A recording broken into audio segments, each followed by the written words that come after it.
All right. We got an unprecedented fourth episode for today's show. All of which will be posted in a short time. Haven't been posted yet. Well, if you're hearing this, then it has been posted. All right. I got a call yesterday, in fact, from a book publishing company. They were offering me a deal whereby they would publish my book, which basically means they would print it, and for a fee. In other words, I would pay them, and then they would put together the book and have it printed and sell it and distribute it and so on. The thing, and we had a pleasant little conversation, me and the representative and I, probably, I don't know, half hour at least. And I was doing very well until I asked him if there was any problem with the subject matter of a book that I might present to them for publication. Now this company is pretty much borders on vanity press because they charge money for them to print and sell your book. I'm a little old-fashioned. I kind of think that publishers should come to me and say, we'll make you an offer. A decent, good, really good offer, and we'll pay you for your book. And we'll publish it for you and give you royalties. And it's possible that I would submit my manuscript to them so they would know what it is and say, here it is, and we like it, and we're going to publish it and distribute it. Now, the problem, of course, runs, you have to kind of submit your material to the publisher like Simon and Schuster, and then they consider it. And then say, well, yeah, we'll make some money at this, so we'll publish it and distribute it for you, etc. And then you have to do some, promote the book yourself a little bit too. But here's the thing. I asked about the subject matter. Is there any restrictions or any kind of problem with, say, publishing a book of pornography? And he said that there were some restrictions. Like they would not accept to publish a book that is,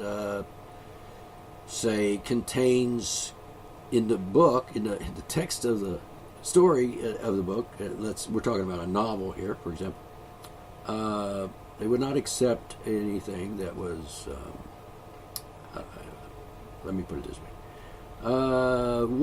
the characters, he said, the characters in the book, if there is any sexual activity or whatever described in the book, engaged in the book by the characters all have to be over 18. Well, red flag went up right then. Bing! Up in the air like a rocket, man. Poof-boom! So you're telling me, the representative, he's basically telling me this, that I can't write whatever I want, about whatever I want, because characters which are fictitious, which don't exist, that's why they're called fictional characters. So I can't even write a story. I mean, I can't even, his company will not consider publishing my book because the content of the book involves sex that teenagers engage in. It can't be a story about teenagers having sex. Really? What kind of idiot? This man. Oh, it just boggles my mind. So we can't write about teenagers having sex. And so I'm assuming that it's probably like against the law to even write such a story. That's sort of like the implication, isn't it? You can't publish it because it's not allowed by law or something. Well, it's not true. Of course you can. No law against it. It's fictional characters, fictitious characters. They don't exist. They're not real. And I've seen these books from Amazon, for example, that claim, these books, this story is taboo, and So it's like, okay, and I'm thinking, taboo meaning what? It's like not favorable in society. They don't even mention the fact that it's might be considered illegal, but of course it isn't, because you can't have a law against that sort of thing. It's free speech, and you know, I can write whatever I want, which is absolute, by the way. No exceptions. I have the right to say whatever I want. I have a right to write about whatever I want. And any publishing company just says, "Well, we're not going to publish your book because you said something we don't like, or we don't want you to do, or we think it's not right, or something." Censorship is what it is. It's damn straight out censorship, which is a crime in America. I know censorship is practiced by a lot of people, a lot of companies and corporations and so on. And, you know, it's just a crime. It's a crime against humanity. It's a violation of the constitutional protected. Yeah, like it's not really in America, but in principle, yeah, it's protected. It means the government would step in and say, no. You can't tell that man he can't write that book, and you can't not publish his book based on the fact that his characters are under 18 and engaging in sexual activities. Well, in the first place, that's just unrealistic concept in the first place, because we all know that teenagers do engage in sex. And sometimes they engage in sex with people that are over 18. Duh. I know this for a fact. Personal fact. That's not to say that I engaged in any illegal act. That is to say, I didn't rape anybody. In fact, if I was to write my biography or autobiography, I would probably include very important events in my life and stages of my life where I actually had sex with someone who was 15. And furthermore,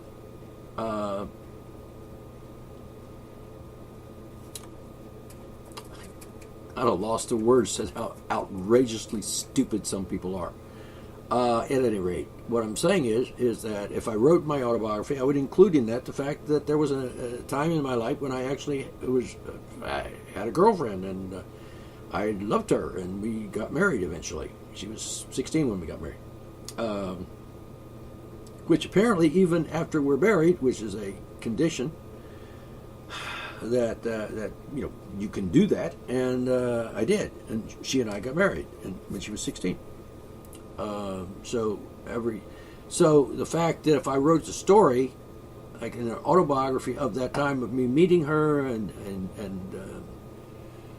dating her, as they call it, and then eventually marrying her and having sex with her, you know, the whole time, I can't write that, or at least I can't get it published, because publishers say, "Oh, you can't publish that," or "You can't publish that, it's against the law," or something, for fiction to be about teenagers having sex and being in love, by the way, because I loved the girl and I married her, and she loved me, by the way, and but we were having sex before we got married, and marriage is just a fabricated, ceremonial, ritualistic kind of cultural thing. It's really not important to what I'm talking about. So why did I bring it up? Anyway, because I know how you people are. You will say, "Oh, yeah, child molester." It's perfectly legit, and back then it wasn't really that much of a big deal. I mean, because people just did that. So if I wrote about that in my autobiography and wrote about that, they wouldn't publish the book, because some of the characters in the book, like for example, the woman that I eventually married, I mean, the book is about that in reality thing, but writing it was just fiction. In other words, it was words describing what actually took place. And the characters, one of them was not over 18. I was, of course, over 18. Ironically, the state of West Virginia did not consider that a criminal act to want to marry a 16-year-old. In fact, they said, "Sure, go for it. We're happy for you." And there was a situation where the girl she was a foster child living in a foster home, and she was basically a ward of the state for whatever reason, and I can only assume there were valid reasons at the time. So I asked for permission from the state to get married, and they said, "Sure, go ahead," and we did, and the rest is history. But writing about that event in my life, that time in my life, and I want to publish this story about my first wife, for example, and they would say, "Well, your first wife was 16, and the story that you would tell would include the time when she was 15. So we can't publish that book because even though it's absolutely true and an event occurred exactly as I would describe it in my book, I couldn't get that published by this company, the one particular company at least, and several others actually, because one of the characters in the story was under 18. Even though in real life she was under 18, she was 15 and 16, and we did in fact have sex, and it was perfectly legitimate, and there was no crime involved. She was willing, I was willing. We were consenting human beings, is what I'm saying. Because 15 and 16-year-olds have the same rights as everybody over 18, because that's the law, or the principle.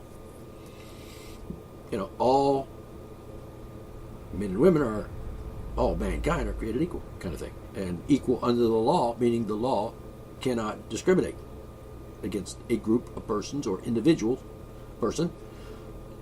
And if I say, under 18 you don't have the same rights as those over 18, it's just absurd nonsense, and anybody that believes that is just a fucking idiot. Seriously. Fucking stupid moron idiot. I mean, like, not just an idiot, just like the most unintelligent fool there is. Apparently that covers a lot of people. Oops. So I couldn't publish my autobiography because it contained characters, words describing characters, fictitious characters in the book, but in reality, in real life, real people. Two different things. Because one of them is under 18, now that's just absurd beyond it's just absolutely absurd and ridiculous. But that's the rule, and they say, can't do it. Well, that's a violation of my free speech, isn't it? That's a violation of my freedom to associate. That's a violation of the Constitution. That is a violation of the law of the land. That is a violation of, intellectual capacity to think like a rational human being with a brain. And this publishing outfit, it's a corporation. Their corporate charter says they can't violate human rights. If you violate human rights as a corporation, which is a privileged entity engaging in a privilege of, say, in this case, publishing books, they're not allowed to violate human rights because human rights are inalienable. And that means corporations, being fictitious entities, are engaging in a privilege of publishing a book. Now, if they weren't a corporation, then, it would be a slightly different problem. It would be more personal.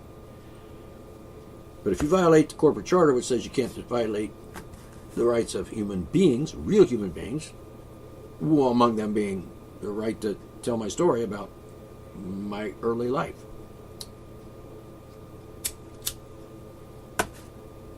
They violate their corporate charter, and they must lose their corporate charter as a result of that. In other words, you violate the free speech rights of a citizen, a human being, an individual, a group of individuals, because of his character they wrote about in a book. And then they've committed a crime, they've committed a violation of their charter, and they must be held accountable for that crime. I call it a crime against humanity because it is not specifically me, but everyone.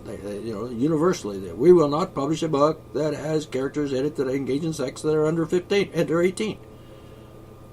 It's a direct discrimination and a violation of their charter, which says, nope, you can't do that. So I think any corporation that violates human rights should be losing their corporate charter and put out of business for committing crimes against humanity and constitutional crimes and so on and so forth. So I just wanted to say that. So anyway, I'm not going to go with this publisher because of that rule. Because I write about people engaging in human behavior.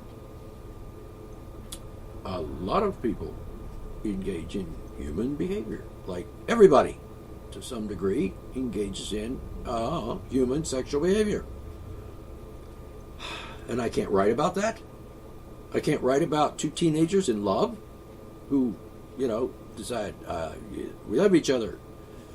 So why don't we just have sex, you and me? And she says yes, and I say yes, and we do. Not necessarily me, but whoever. It's human behavior. It's what people do. It's a basic instinct. It's a basic need and desire and quality of human existence. Normal people want to fuck. It's that simple. Normal behavior. And if people do it, I can write about it. And this holds true for other things. For example, how many movies have you seen where they depict in the movie, shall we say, adults actually like robbing a bank? How many movies have you seen where someone might have been raped in the movie? Where the characters or the actors in the movie portrayed two people engaging in sex who were, one of them maybe under 18. Maybe one of them or both of them were in love and had sex because, I love you, let's have sex. Because it's a fun thing to do. Normal human behavior. You can't make nature a crime. I'm sorry, that's just absurd. But I write about the human condition. And the human condition includes people doing human things, like having sex. And people have sex of all ages. Usually after they reach that stage of puberty and move into the adolescent stage, they are thinking, with hormones raising, gotta have some sex. Subconsciously and pretty much consciously. Pretty much. I think, what is it? Every 52 seconds for a teenage boy to think about sex? It's becoming more clear that teenage girls think about sex a lot too. Yeah, really. That's been suppressed and oppressed for probably generations. So what I'm suggesting here is I'm not going to go with that publisher because of that rule. That's one. The second rule is basically because they want to charge me money to publish my book. I'm kind of like old-fashioned about that. I think if you want to publish my book, then I'll tell you what, give me money and I'll let you. A little old-fashioned. Doesn't work that way so much anymore. The big houses of publications, they like Simon and Schuster, etc., may still do that. I mean, they give an advance to, let's say, an ex-president for his memoirs and so on, millions of dollars, like Bill Clinton, for example. It's just really sad because, like he's going to tell the truth.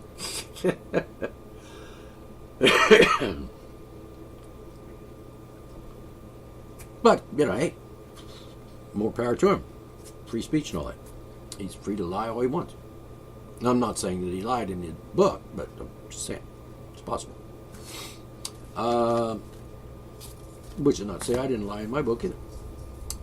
So the problem, as I've outlined it, and in addition to the fact that they want hundreds of dollars, even thousands of dollars, to publish my book. And like, let's say my book is like my first book, the one published at the present time, is on Amazon. which didn't cost me a dime, by the way. Well, it did. It cost me like $10 for the ISBN number, which they've done away with. Now that's $99. But they want hundreds and thousands of dollars, hundreds or up to thousands, several thousands of dollars to put this 32-page book into print. That's just silly. I'm not going to give them that kind of money. Like a minimum package is like $1,000 at that one company. I'm going to give someone $1,000 to publish a book that, at this point on Amazon, has sold what, 3 copies, or 1 copy on one of the outlets. Yeah, that would be a pretty expensive book. If I bought the 1 copy if I was the one that bought the first copy of that book, it's like I got a bargain. I bought the book for $750, but it cost me $1,000 to make it possible for them to buy it for $750. I lost like almost $1,000 for 1 freaking book. Considering I've got 50 or 60 books in me, and multiply that $1,000 by 61, let's say, think about it, $61,000 to print my books, of which no sales are guaranteed. If I give you $1,000 to print and publish and distribute my book, you better be selling like tens of thousands of copies. I better get my $1,000 back like the first day it's released. Not going to happen. Not realistic, and so I'm not going with them because that's just absurd. And besides, like I said, Amazon, bingo, no charge, they do it. The only charge is I pay for copies of the book wholesale if I want to buy copies for myself, which I do. I've got a few copies that I could actually give out as gifts or hand out or sell through my website or what have you, which is the poetry book. And you might go to Amazon and look it up. D.L. McClung is the name it's written on. And it's poetry, and it's a small book, 32 pages. It's got about 50 poems that I wrote in my early years. And I'm proud of it. It's something like $750. It's not on ebook yet. I have yet to get that formulated for ebook, which is forthcoming. And then it will be on ebook maybe for like $1.99 or something of that nature.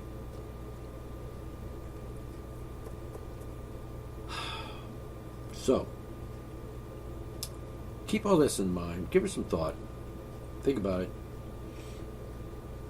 And if you want to make a comment, then just go down below this radio page or YouTube, and there's comment section. Say something if you want. Go ahead. Yes, compliments are good. Criticisms, I'll accept them, but I'd rather not have them. But if you got something negative to say, go ahead. Knock yourself out. I will possibly respond to your negative criticism in like fashion. Or maybe not. Maybe I'll just consider that a lesson learned and take it into consideration and advisement and act accordingly. If you want to argue, on the other hand, don't bother. I'm not going to argue with you. I will have a conversation, but I will not have a debate or an argument. Just not going to happen. I will probably at first gently try to nudge you towards reality, truth, and logic. And if that doesn't work, then I'll just tell you to shut the fuck up and go away. Because I don't argue with chickens. Just don't do that. I just don't. It's just a waste of time, and you're not going to change your mind anyway, so what the fuck do I care? I'm just not going to waste my time arguing with you. If you've got half a brain, you wouldn't argue with me anyway, because you would see my point of view. I'm not saying that I'm trying to impose my point of view or shove it down your throat. I'm just saying that's me, that's the way I do it, that's my rule. If you don't like it, too bad. You're still free to, whatever. I'm not going to put you in jail for disagreeing with me. I just I might shun you. Which comes under the heading of, I have the right to shun you if I choose to. whether it's wise or not. All right. That's that for now. Hold up. Take a break. Think about it. See if there's anything else I want to say today. All right. I've decided that's I'm just going to end this segment here and give you time to think about this. All right? And I'll catch you next time on D. McClung's Art Monologues. Good day.